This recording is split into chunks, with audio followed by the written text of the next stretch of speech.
எல்லோருக்கும் வணக்கம். Welcome to உங்கள் நான் கமல்ஹாசன். ஸோ இந்த வீடியோவில் நம்ம கமல் சார் பற்றின ஒரு புதிய தகவல் தான் டிஸ்கஸ் பண்ண போகிறோம். வீடியோக்குள்ளே போகிறதுக்கு முன்னாடி நம்ம சேனல் நீங்கள் புதுசாக இருந்தீங்கன்னா கண்டிப்பாக சப்ஸ்கிரைப் பண்ணிக்கோங்க, வீடியோ மறக்காமல் லைக் பண்ணிக்கோங்க. இப்போ நம்ம வீடியோக்குள்ளே போகலாம். ஸோ இன்றைக்கி பார்க்க போகிற முதல் டாபிக் வந்து இந்தியன் 2 படத்தோடைய அப்டேட் தாங்க. ஸோ நிறைய பேர் வந்து கேட்குறது, என்னப்பா அது ஜூனில் வந்து படம் ரிலீஸுன்றீங்க, இன்னும் ப்ரமோஷன்ஸ் வந்து ஆரம்பிக்கலை, எப்போ வந்து ஃபஸ்ட் சிங்கிள் வரும்னு சொல்லலை, எப்போ டீசர் வரும்னு சொல்லலை, எப்போ ட்ரெய்லர் வரும்னு சொல்லலை, எப்போ வந்து பார்த்தீங்கன்னா ஆடியோ லான்ச் வரும்னு சொல்லலை. ஸோ என்ன தான் பண்ணுறீங்க, கேரக்டர் இன்ட்ரோ வந்து பார்த்தீங்கன்னா இன்னும் வந்து யாரும் கொடுக்கல, ஸோ என்ன பண்ண போகிறீங்க அப்படின்ற மாதிரி ஏகப்பட்ட கேள்விகள். அதற்கான பதில் ஒன்று ஒன்றாக அப்டேட் வந்து பார்த்தீங்கன்னா வந்துகிட்டு இருக்கு. ஸோ எல்லோரும் வந்து செம்ம ஹாப்பியாக இருக்க வேண்டிய ஒரு தருணம் தான். என்ன அப்படின்னா, இந்தியன் 2ல் முதல் சிங்கிள் தாத்தா வராரு தாத்தா வராரு அப்படின்ற மாதிரி அனிருத்தோடைய மியூசிக்கில் அவரே வந்து பாடியிருக்காரு. ஸோ வேறு மாதிரி வந்து உருவாகியிருக்கு. சூப்பராக இருக்கான் பாட்டு. கூடிய விரைவில் அனிருத்தோடைய பெஸ்ட்டான நம்பரில் இது வந்து சேரும் அப்படின்ற மாதிரி சொல்கிறாங்க.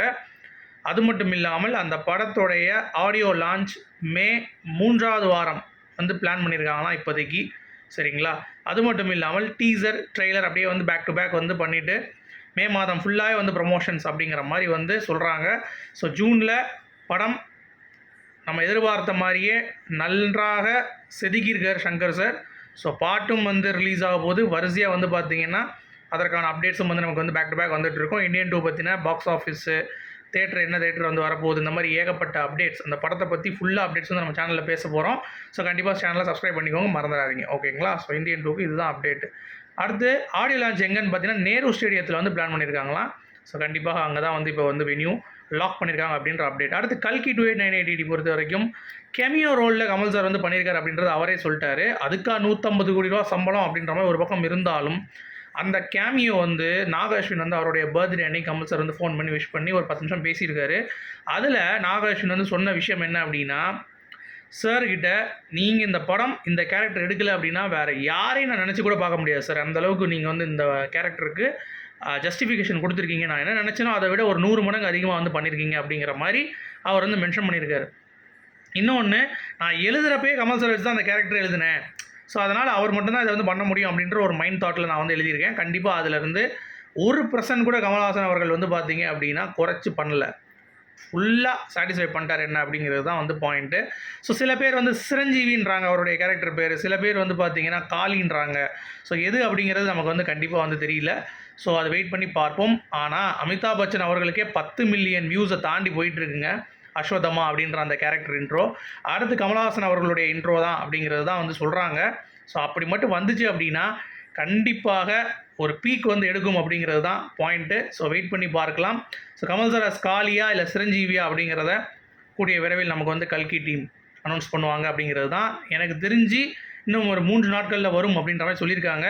ஸோ பார்ப்போம். ஏன்னா அதுக்கு டேட் நம்ம காம்ப்ரமைஸ் பண்ண முடியாது, உங்ககிட்ட சொல்லவும் முடியாது எனக்கு கன்ஃபார்ம் ஆகாமல், அதனால் நான் சொல்கிறேன். அடுத்து தக் லைஃப் படத்தில் கமல் சார் இன்றைக்கி ஷூட்டிங் வந்து ஆரம்பிச்சிட்டாருங்க. இன்றைக்கி அங்கே போயிட்டார் டெல்லிக்கு அப்படிங்கிறது தான் அப்டேட்டு.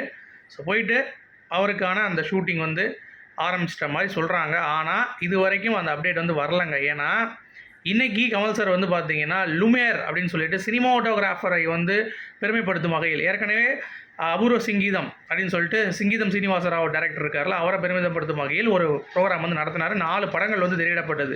அதே மாதிரி லமியர் அப்படின்ற மாதிரி சொல்லிட்டு சினிமாட்டோகிராஃபர் எல்லாத்துக்குமே வந்து கூப்பிட்டு வச்சு அவர் படத்தில் ஒர்க் பண்ணவங்களுக்கு எல்லாத்துக்குமே வந்து அவங்களுக்கான அந்த ஒரு மேடையை அமைத்து கொடுத்து அவங்களே அங்கீகாரம் வந்து கொடுத்துருக்கிறார். ஸோ அப்படி இருக்கும் பொழுது நாளை தான் தக்லை படத்தோடைய ஷூட்டிங்கு கமல் சார் வந்து போகிறதுக்கான வாய்ப்பு இருக்குது. சரிங்களா? எனக்கு தெரிஞ்சு நாளை ஆயிரும் அப்படின்ற மாதிரி சொல்கிறாங்க. ஆனால் படத்தில் full and full action sequence தான். அது கமல் சாருக்கு வந்து பயங்கரமான ஆக்ஷன் சீக்வன்ஸ் இருக்குது அப்படிங்கிற மாதிரி தான் சொல்கிறாங்க. ஸோ நாளிலேருந்து அந்த ஷூட்டிங் வந்து ஆரம்பிக்கும் அப்படிங்கிற மாதிரி என்னுடைய ஒரு புரிதல். சரி, தக்லை பொறுத்த வரைக்கும். ஏன்னா இந்த சினிமாட்டோகிராஃபர் ஃபங்க்ஷன்லாம் முடிச்சுட்டு கமல் சார் வந்து நாளைக்கு வந்து கிளம்பி போயிடுவார் அப்படிங்கிறத, மற்றபடி எந்த கமிட்மெண்ட்டும் இல்லை அப்படிங்கிறது பாயிண்ட்டு. அடுத்து வந்து பார்த்திங்கன்னா ஆண்டவருடைய ரசிகன், அதாவது கமல் சாருடைய ரசிகன் ரஜினிக்கு படம் பண்ணக்கூடாது அப்படின்ற மாதிரி ஏதாவது இருக்காடா அப்படின்ற மாதிரி தான் இருந்துச்சு. ஏன்னா சில மென்டலன்ஸ் வந்து பார்த்திங்கன்னா கதறானுங்க, உங்களை யாரா பண்ண சொன்னால், நீங்கள் வந்து கமல் சாரோட ரசிகன் தானே, எதுக்குடா ரஜினி சாருக்கு படம் பண்ணுறீங்க, கார்த்திக் சுப்ராஜ் மாதிரி பண்ண வேண்டியதுனடா, ரஜினிக்கு மட்டும்தான் படம் பண்ணியிருக்காரு அவர், அந்த மாதிரி பண்ண வேண்டியதானே அப்படின்னு கேட்குறீங்களே. ஏங்க அப்படி பார்த்தீங்கன்னா பாரதி ராஜா முதல் கொண்டு பாலச்சந்தர் வரைக்கும் கமல்ஹாசன் அவர்களுடைய ரசிகர்களாக இருந்து தான் ரஜினி சாருக்கு வந்து படம் பண்ணியிருக்காங்க அப்படிங்கிறது தான் வந்து பாயிண்ட்டு. ஸோ கமல் சாரை வந்து அவ்வளோ தூரம் இயக்குனவங்க தான் அடுத்து ரஜினி சாரை வைத்தும் இயக்கி இருக்கிறார்கள் அப்படிங்கிறத நீங்கள் வந்து புரிந்து கொள்ள வேண்டும். அது தெரியாமல் முட்டாள்ஸ் அதான் மென்டலன்ஸ் வந்து சில பேர் வந்து கதறிட்டு தான் இருப்பாங்க.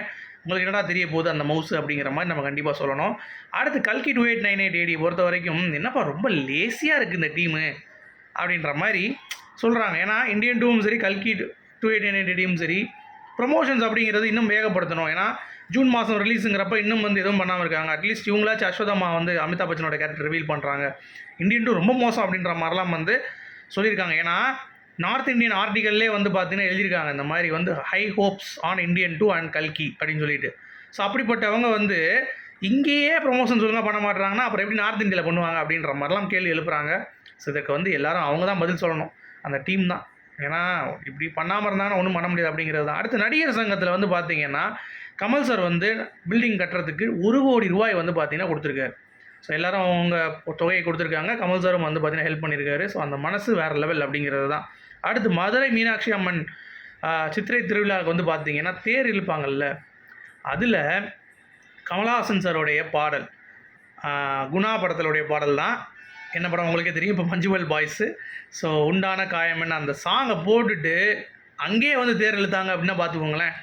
ஸோ அப்போ அந்த அளவுக்கு இந்த சாங்கும் இந்த படமும் வந்து ரீச் ஆகிருக்கு அப்படிங்கிறத தாண்டி கமல் சாரோடைய பேரும் அங்கே நின்னது அப்படிங்கிறது ரொம்ப பெருமையாக இருந்தது.